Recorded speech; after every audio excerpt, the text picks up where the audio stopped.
Hundreds of Muslim ethnic minority Rohingyas have been conscripted to fight for Myanmar's embattled military junta, the BBC has learned.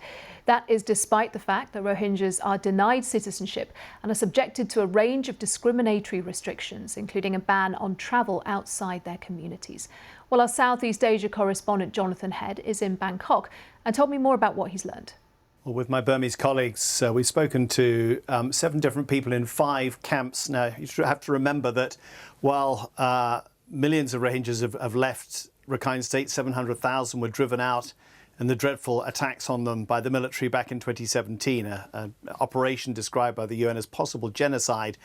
Another 600,000 remain in Rakhine State in this very precarious situation, and a quarter of those are confined to these squalid IDP camps. They've been there since communal violence 12 years ago. They can't move.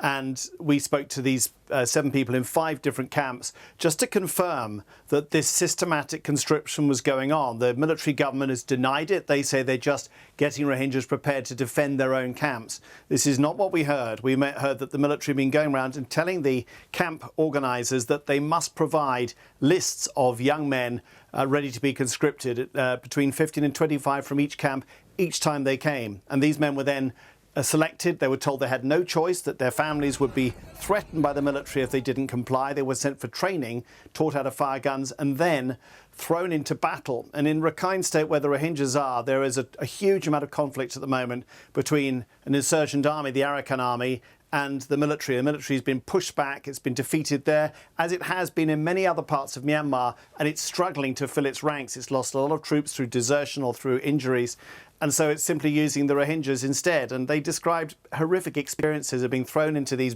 brutal chaotic battles, where they suffered injuries. They saw other Rohingyas killed. Eventually, they were sent back to home after the battle was over. But they're sitting. Some of them have gone into hiding because they say that we're being told we might be summoned to go back and fight again. And presumably, Jonathan, they have no hope of that situation changing. Well, they're trapped, you see. We know of lots of people in Myanmar after this conscription law was enforced in the last few weeks. Because the military can't get people to join the army, it's so unpopular. Lots of people in Myanmar are fleeing. They're either coming here to Thailand or they're going underground. But these Rohingyas are stuck in these camps. They're never allowed to move anyway. They're completely trapped. And they're very easy for the military to go in and just point a finger and say, you've got to join. But think of the hideous irony here. The military in particular does not recognise the Rohingyas as having any legal right to live in Myanmar. They've pursued these dreadful policies against them of discrimination and outright killings back in 2017. They've always been regarded almost as sort of unpeople, as people who just don't belong. And yet now they're being forced to fight the military's battles. And it has another bad knock-on consequence, because the local Rakhine Buddhist population, the other community in Rakhine, supports the insurgents. And it's only going to inflame tensions between them and the Rohingyas when the Rohingyas are seen, unwillingly of course, fighting on the military side. So it's going to store up a lot of problems for the future. It's Jonathan Head in Bangkok.